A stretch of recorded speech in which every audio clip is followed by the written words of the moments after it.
Tonight on Here and Now, from senior care to increased medical support, more plans to address the stressed healthcare system. Physician assistants are already helping patients in many other parts of Canada. Now a pilot project will see 10 of them working here in Newfoundland and Labrador. I imagine, given that it's worked elsewhere, will be successful. I certainly hope so. I see them having a huge value in our system. Hundreds take to the streets of St. John's for a rally supporting people in Gaza. Going to bed at night and all you think about is your income and how you're going to pay the bills. So I think that's when I realized I need to find a second position. It's a struggle to meet the rising cost of living. Tonight we meet people working multiple jobs just to get by. It's all a part of a new series we're calling The Grind. This is CBC Here and Now.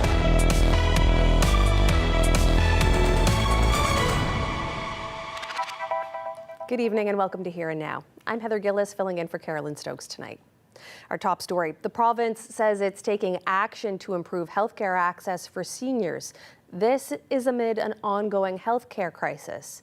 But the health department was short on details about their plan, including when some of these new measures will happen. Here and Now's Jessica Singer has the details.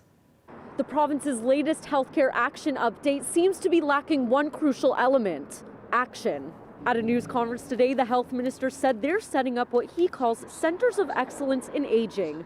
Those include putting more than 90 beds for elderly care in the new St. Clair's Mercy Hospital. But there's no timeline on where or when that new hospital will be built. We can't possibly put a centre of excellence for aging in the existing St. Clair's. So when we announced the St. Clair's replacement, we knew that it would include a centre of excellence. So the plan is evolving and the announcements that we're making and the improvements that we're making are all interconnected. Osborne said the new centre at the new Western Memorial Hospital in Corner Brook will likely be the first to arrive. In the meantime, staff at the existing St. Clair's Hospital will be trained to care for the elderly. When it comes to central Newfoundland or Labrador, they're still looking into that. The province is creating a new geriatric medicine training program. These specialists previously weren't able to train here in the province, so there are currently only 4 of them in Newfoundland and Labrador. It's also expanding a program to train family physicians in caring for the elderly. Creating the new training program and expanding the current one will cost $5 million over 5 years. NDP leader Jim Dinn says the new St. Clair's Hospital is a hospital in search of a rationale. He says having a centre of excellence in central Newfoundland should have been more of a priority. Same goes for retaining staff. The other part of it is, what do we need to keep seniors independent, aging in place, and able to do things on their own? As I begin that long, slow slide into oblivion, those are the things that I'm going to be looking forward to as to what do I need. Osborne says this is just another piece in a long and complicated puzzle. It's unclear when the government will find all the pieces, then they'll have to put it together. Jessica Singer, CBC News, St. John's. Meanwhile, the health department is getting ready to test out a plan, one that could help it deal with the healthcare crisis. The province is hoping physician assistants can help the more than 100,000 people that don't have a family doctor and the thousands on long wait lists for surgery. In some other provinces, they're practicing under the supervision of doctors, and soon a small number of them will be practicing here, too. Here Now's Mark Quinn reports. What we do is we work on teams with doctors and we extend doctor services. Kathleen Abreu is a physician assistant in Manitoba. It's a health profession that doesn't exist in Newfoundland and Labrador, but she says they have a lot to offer this province. The obvious one is increasing access to care. In underserviced rural communities, people don't have access to in-person services a lot.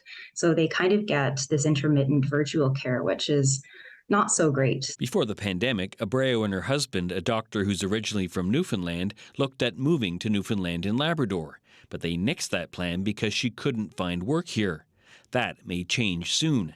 This year, the province is moving forward with a pilot project it hopes will help deal with the healthcare crisis by using physician assistants to get more patients the care they need.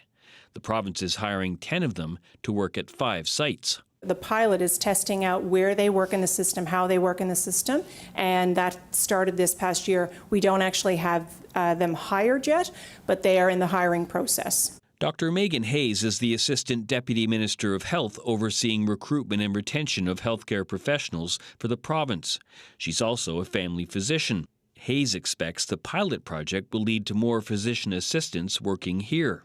And I think the pilot, I imagine, given that it's worked elsewhere, will be successful. I certainly hope so. I see them having a huge value in our system. The first group will be PAs who've trained in Canada, but Hayes says that may change later. We are currently looking at other credentials of the credentials of people who are trained outside of Canada.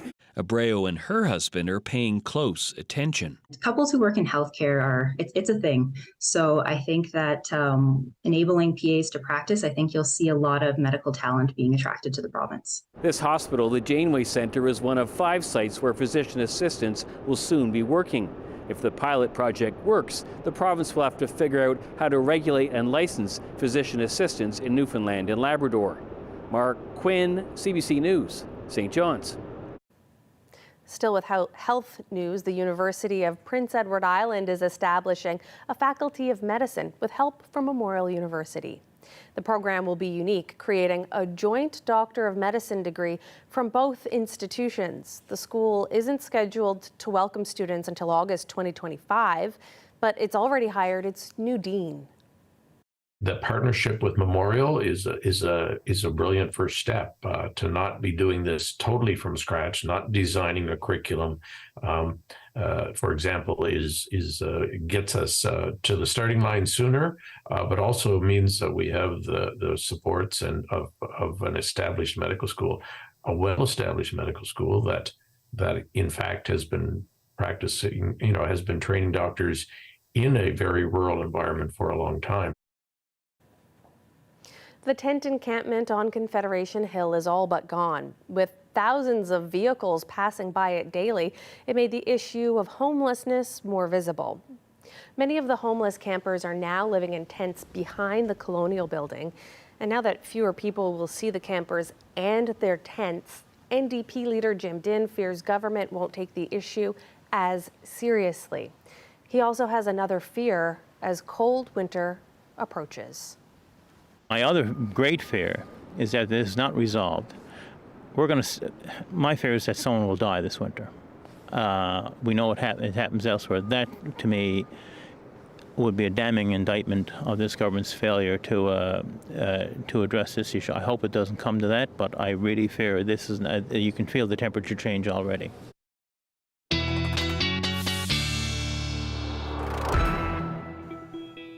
Well, up across Labrador, seeing a beautiful display of the northern lights over the weekend. You can see some beautiful greens there in Lab West. Larry shared this photo with me, and a little bit of a storm on the go as far as geomagnetic storm is concerned, and it looks like we're going to continue to see that potential for some northern lights as well. In the green is where it's going to be likely. You may see it a little bit lower on the horizon, though, a little bit further south, but for the most part, best chance of seeing that will be in those typical areas across Labrador. That will be tonight, and it looks like that might even continue through tomorrow. So definitely keep your eyes on the sky through the night tonight.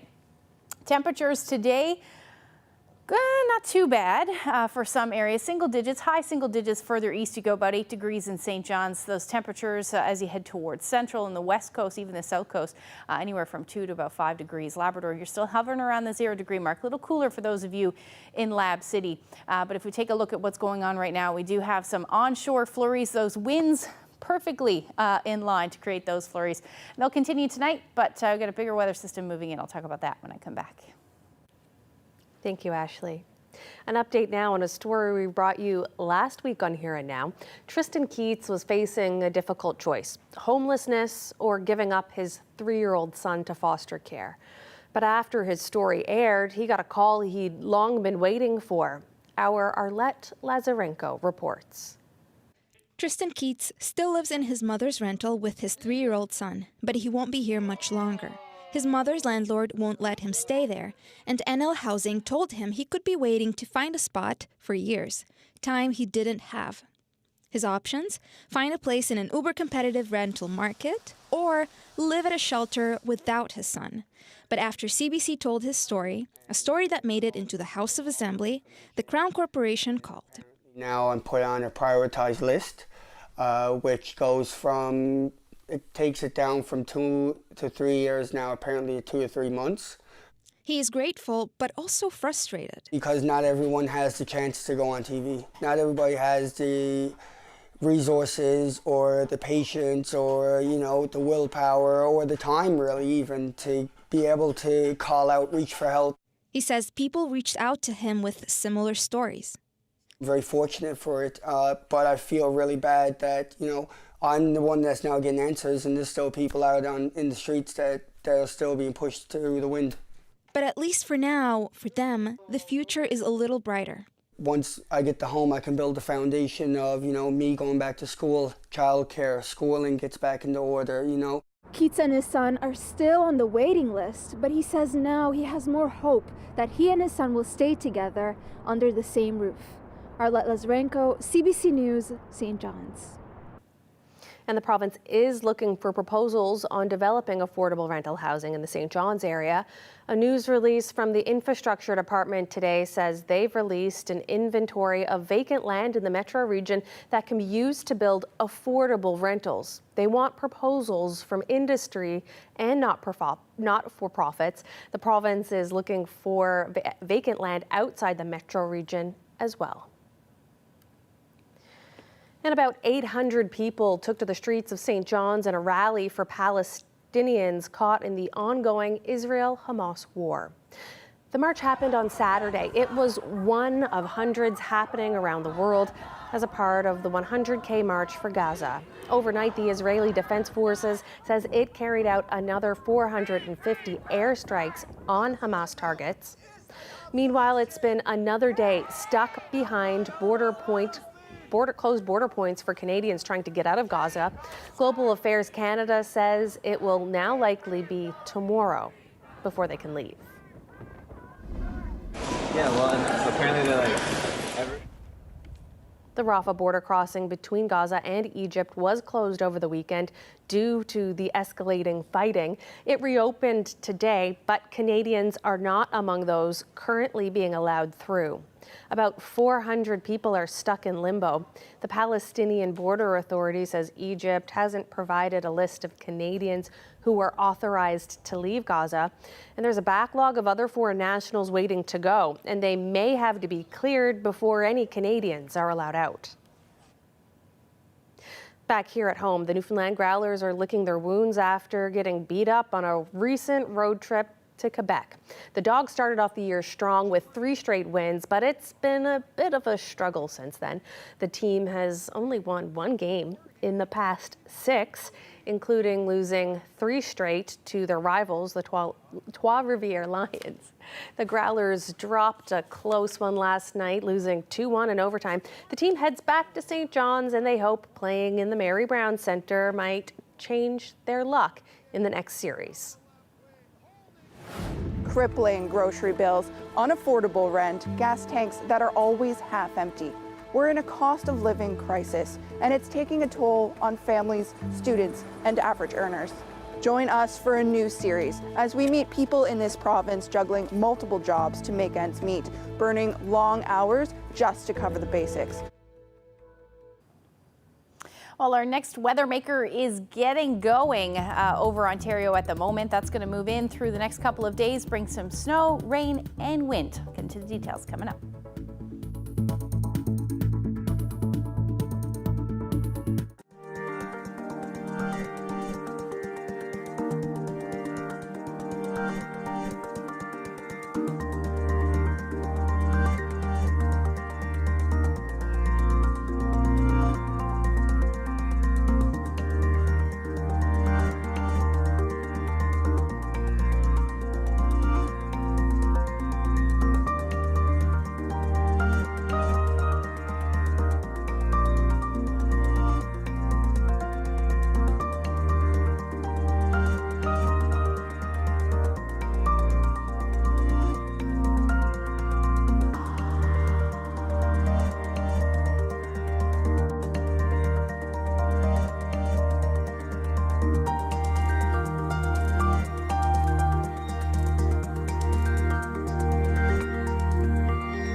Welcome back to the show. Ashley's here with our weather now, and the clocks went back yesterday, Ashley. We got to fall back to sleep for just a little bit, but I guess it means darker, cooler nights are on the way.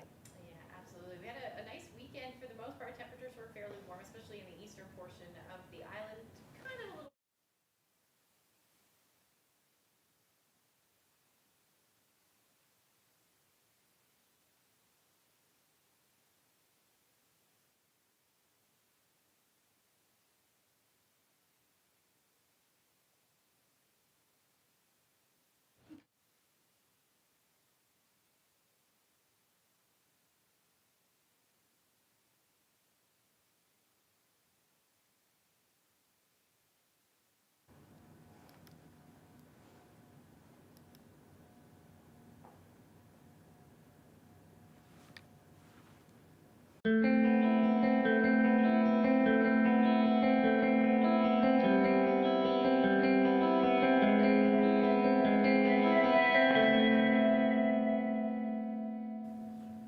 Apologize for those technical difficulties there. We'll get back to Ashley and the weather in just a moment. But more and more people are working multiple jobs just to pay for the basics.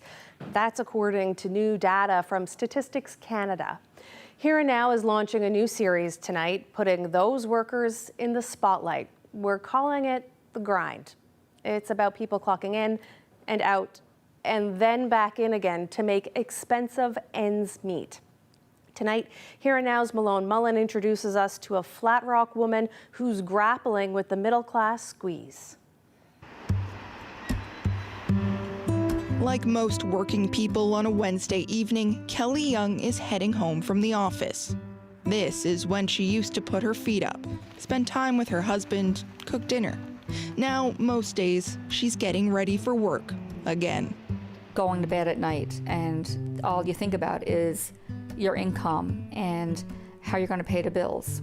So I think that's when I realized I need to find a second position just to kind of top up my income, to pay those bills comfortably so I can go to sleep at night and just be able to relax. So I'm serving in a restaurant at a hotel here in town, and I work usually about 3 8-hour shifts a week, typically, plus probably another 2 3.5 4-hour shifts. So I'm out of the house a lot. 30 hours a week on top of a full-time job, all to squeeze a bit of wiggle room into her budget. Today, she's getting takeout. It's a rare treat. You almost can't justify going out anymore because it's just so expensive. Thank you. Have a good day. Thank you. You too.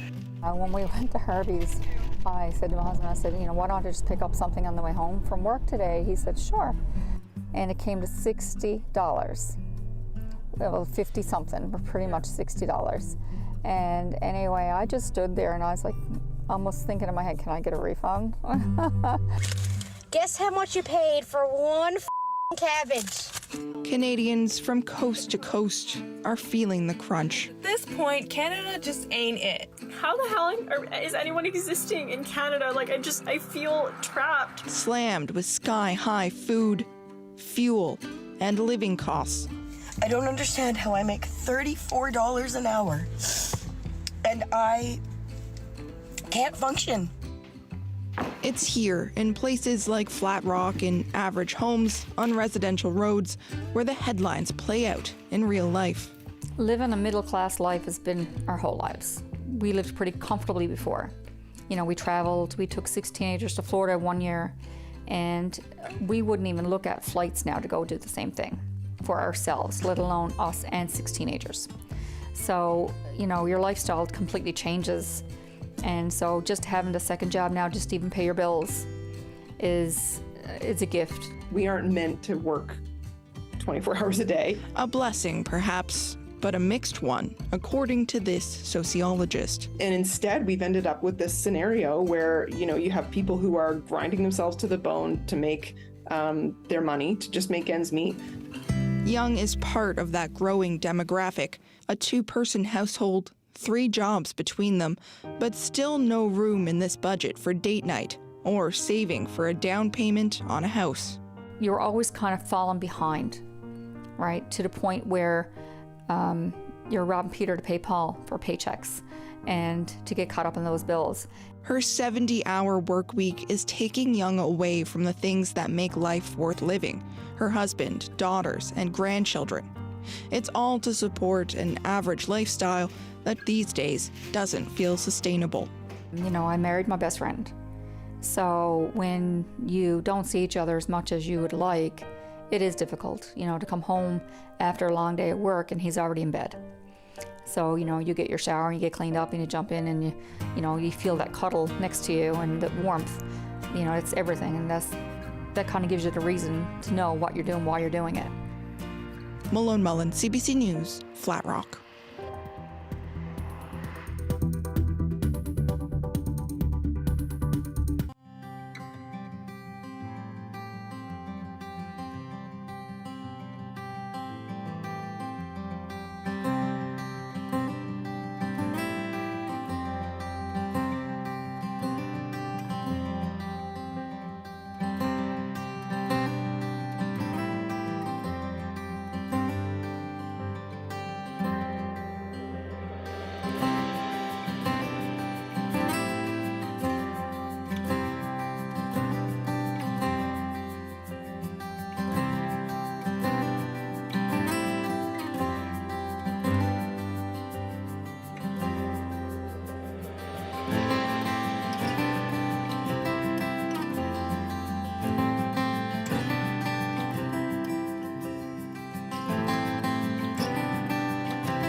We're going to try this one more time. The temperatures today were a bit cool in some places, below seasonable. In fact, especially for those of you along the west coast of the island, 2 degrees in Corner Brook this afternoon. You head a little bit further east, though, and those temperatures were a bit warmer. We're still, like I said, a bit below where we should be sitting, but about 8 degrees is where we topped out at in St. John's, and hovering around the 0 degree mark in Happy Valley Goose Bay this afternoon. If we take a look at the temperatures compared to where they were yesterday at this this time, we're down anywhere from about 3 to 9 degrees across the island, a little bit warmer in the northern peninsula. And as far as Labrador is concerned, temperatures about a degree or two above where we were yesterday. Now, those temperatures have dropped since then down to about 1 in St. John. So that wind chill feeling more like -4. So if you're planning on heading out for a walk or whatever tonight, you're definitely going to want to bundle up. Temperatures across Labrador starting to dip quite a bit in Lab City down to -5, and your wind chill around -12. We've got some windy conditions expected, especially as we head through the night tonight.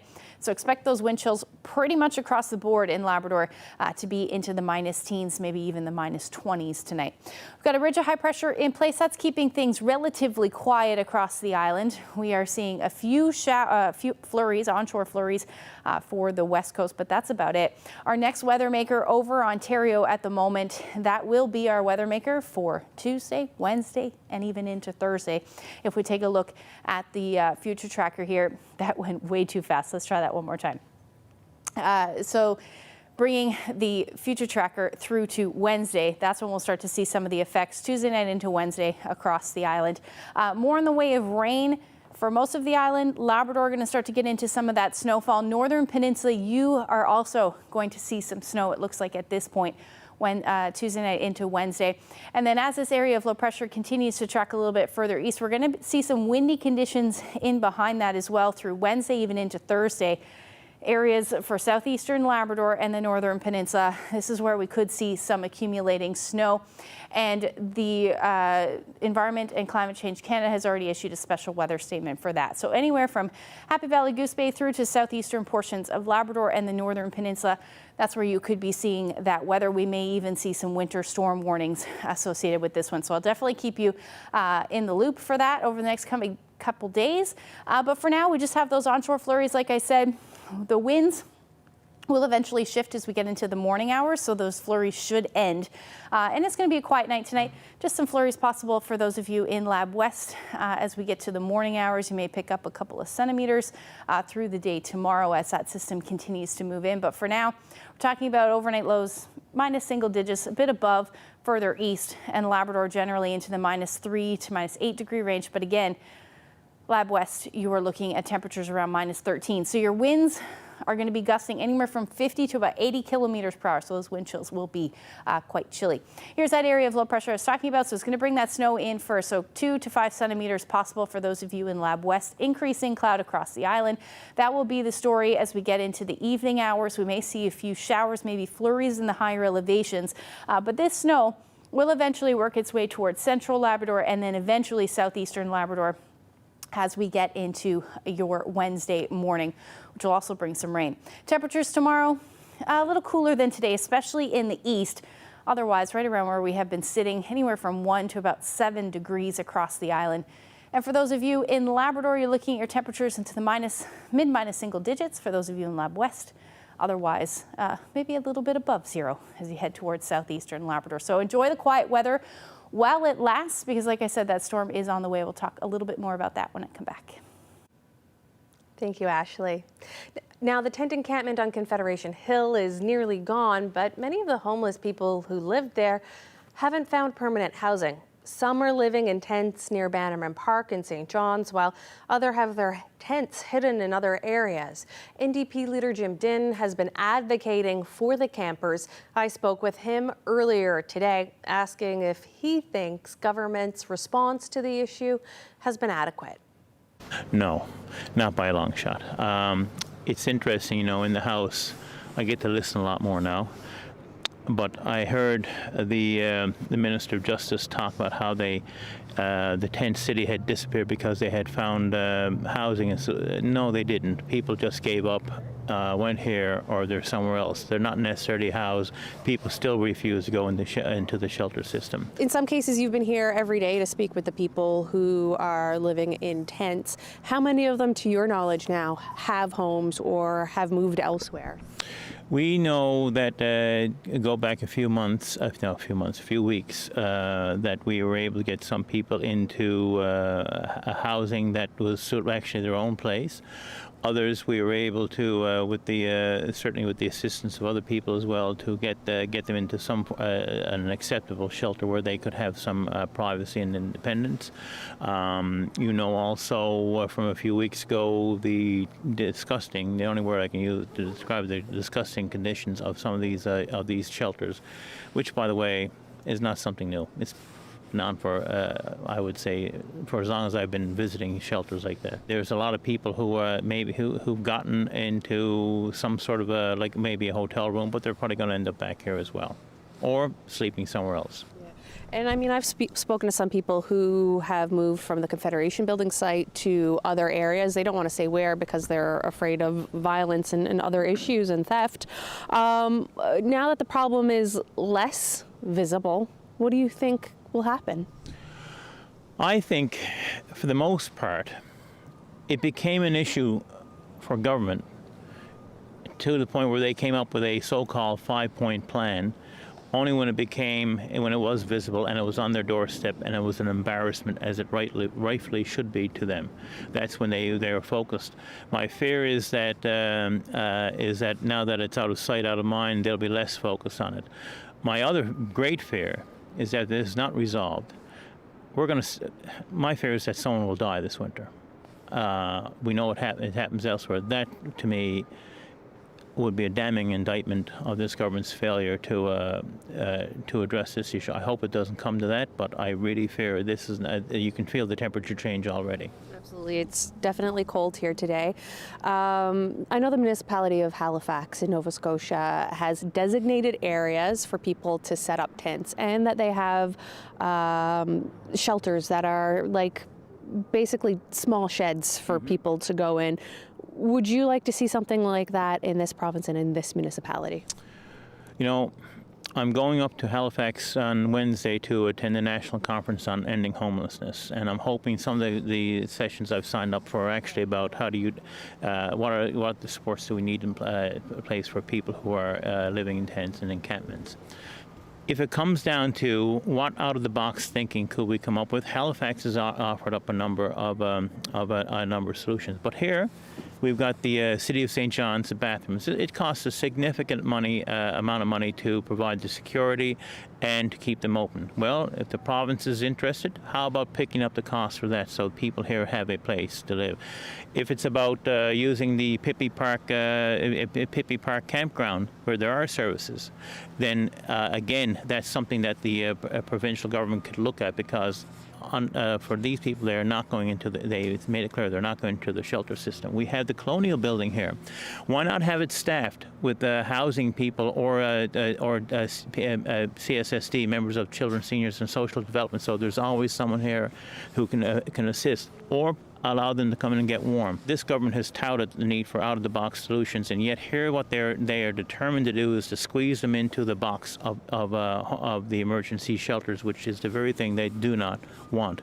But long term, I think they got to get their act together and start looking at solutions. Maybe it's like modular homes. Maybe it is the pallet homes that we've seen in Halifax.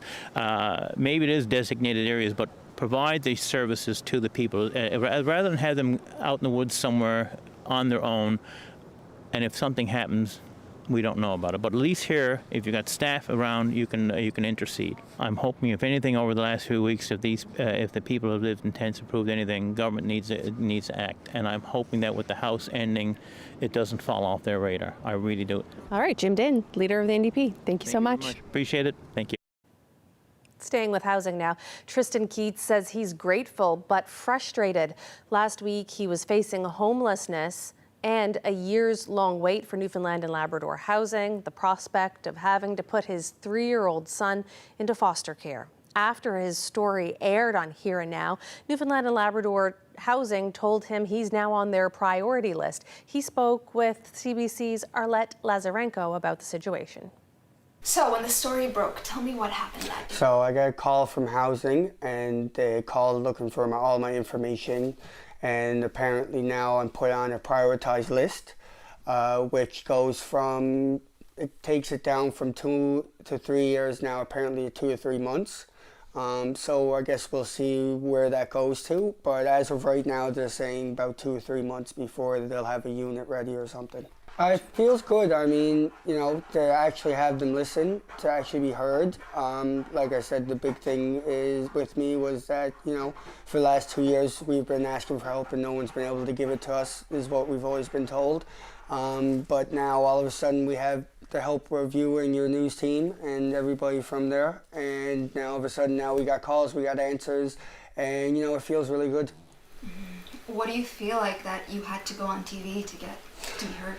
It's frustrating, for sure, because not everyone has the chance to go on TV. Not everybody has the resources or the patience or, you know, the willpower or the time really even to be able to call out, reach for help and to get it like this. So, you know, I'm very fortunate for it, but I feel really bad that, you know, I'm the one that's now getting answers and there's still people out in the streets that are still being pushed through the wind.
Welcome back. More controversy in Ottawa over Liberal Ken McDonald and the carbon tax, though maybe not what you'd expect. The Liberal MP for Avalon faced jeers in the House while voting on a motion earlier today.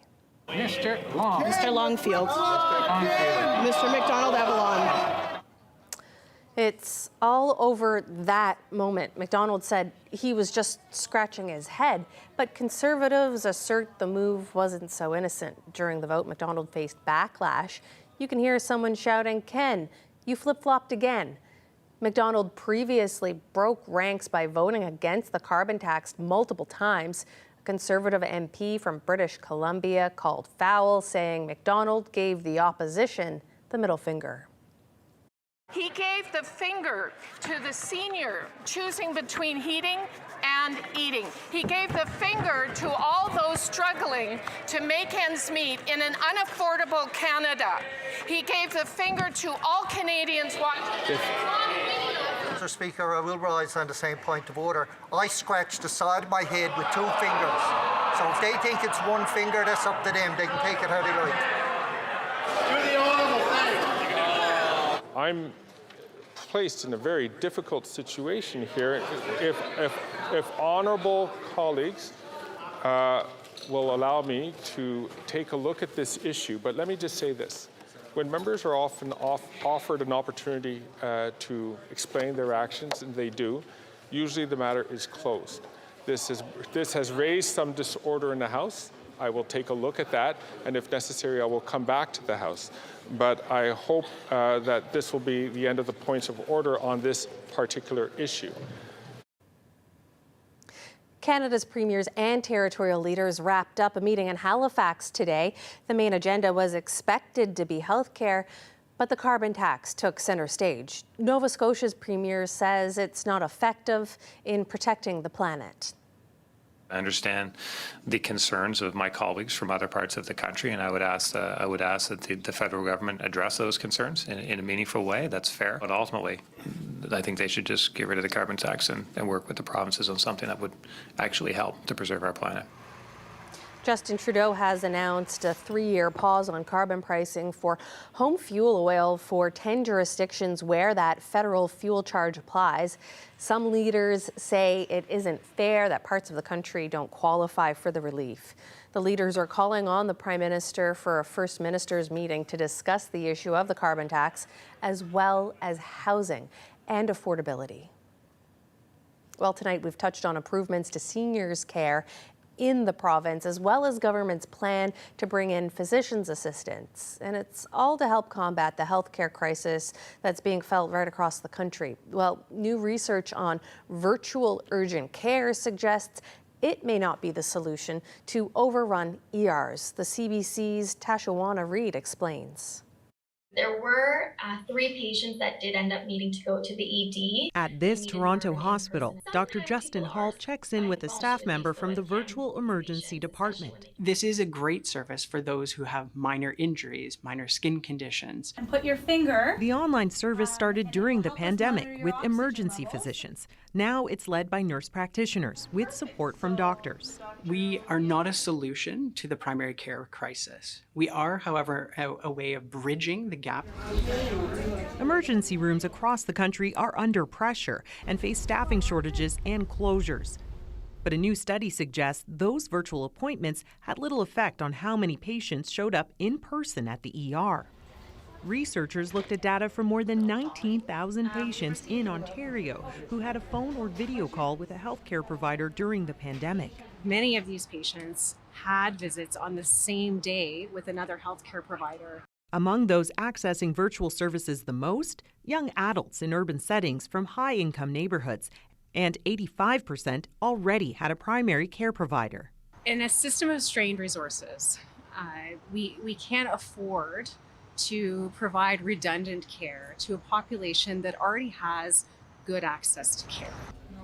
Health experts say virtual care is effective in some cases, such as for children and those living in rural or remote locations. A fair number of the people who are coming to the emergency department don't have access to a family doctor, and so essentially they're using it for primary care. Healthcare providers say virtual care is here to stay, and if used effectively, can play a critical role in helping Canadians get the care they need. Tashana Reid, CBC News, Toronto. Here at home, it was all hands on deck at the Marine Institute for their 10th annual model boat races.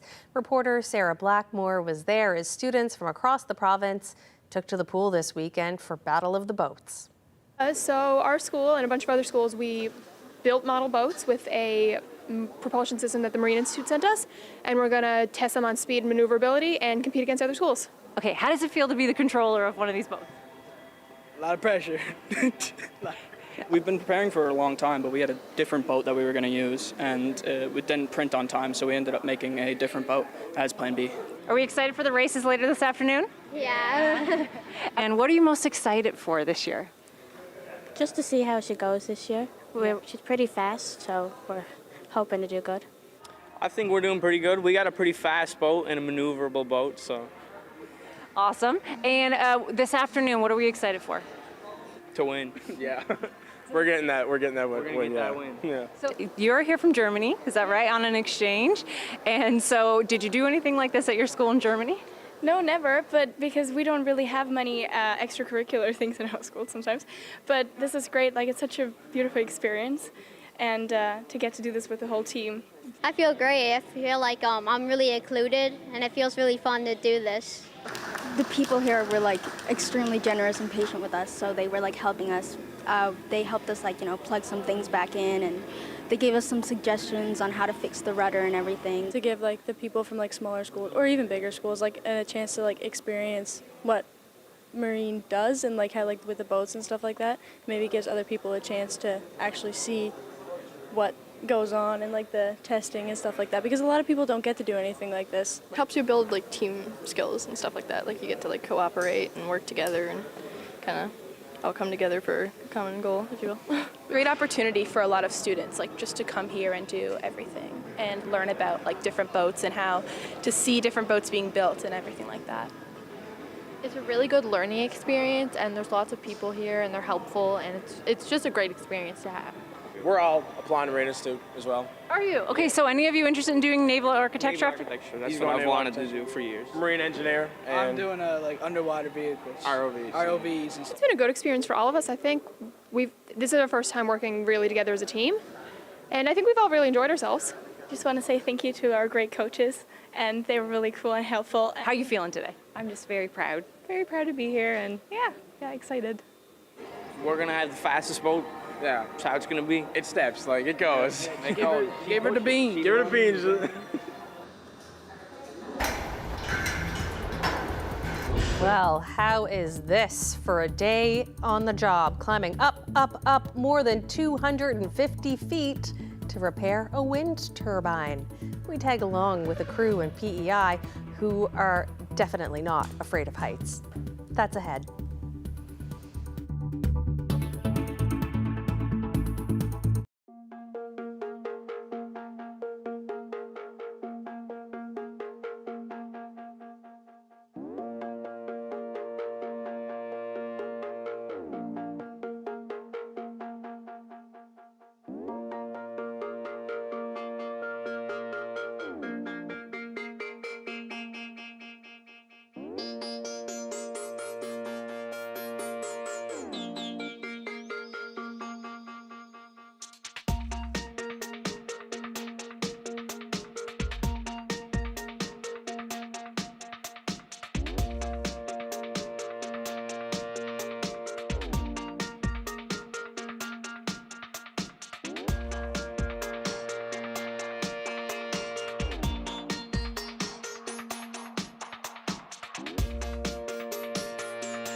Welcome back.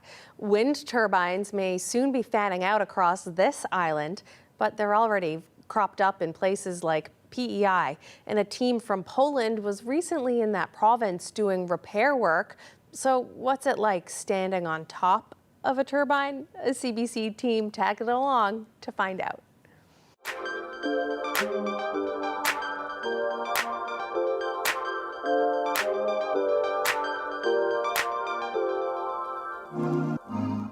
It's definitely an advantage. This is something that keeps your heart beating. Going up the ladder on 80-meter tower is challenging. It requires good physical fitness. But once you're up there, you are greeted with a view of a factory. Up there on the turbines, we actually have a small factory. And you see the energy in the making. Can be a little bit shaky up there. What's that experience like for them? Oh yes, that is something that you get on a ship, I guess, when you travel from one port to another. But just imagine that shakes a little bit more because wind is more turbulent. It's actually moving faster than the waters. So you get that feeling of lost consciousness a bit, but you regain yourself when you see the views. It's even worth for the views to go up there. This is a place where ambitions go high. It was announced that PEI will be the first net zero province, whereas Summerside will be the first net zero city. So what better place to start the business than here? I'm really surprised how much is being done by the local government, by local authorities to help businesses like ours. You are ready with introducing tax refunds, also some labor rebates and scientific grants. So all this is in place to build an ecosystem for innovative companies. And so we're staying busy, we're not losing time, and trying to get this technology up and running. Hopefully by the end of the week we'll have that, and then come spring, we'll have some good results and looking to improve these turbines and production rates even by as high as 24%, which would be a stunning number. It's a dream come true because it makes me happy. I'm happy that we can change today, tomorrow, and provide more green energy to people, which is very much needed.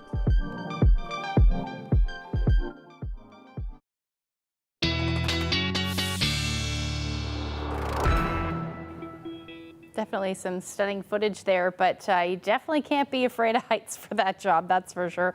If we take a look at the forecast over the next couple of days, like I said, that weather maker moving in from Ontario, that is going to be our weather story really through Tuesday evening, especially for those of you across Labrador and then the Northern Peninsula as well. You may see some snow overnight. That will change to rain through the day on Wednesday. Most of us across the island will be seeing that rain. And eventually it's just pretty much going to stick around. We're going to see the winds pick up as well with this as we head into the evening hours, and then eventually into Friday as well, or Thursday as well, rather. So our temperatures are going to stay near or below zero for central and southeastern Labrador for the most part. Northern Peninsula, you'll hover between 1 and 2 degrees, hence that change over to rain.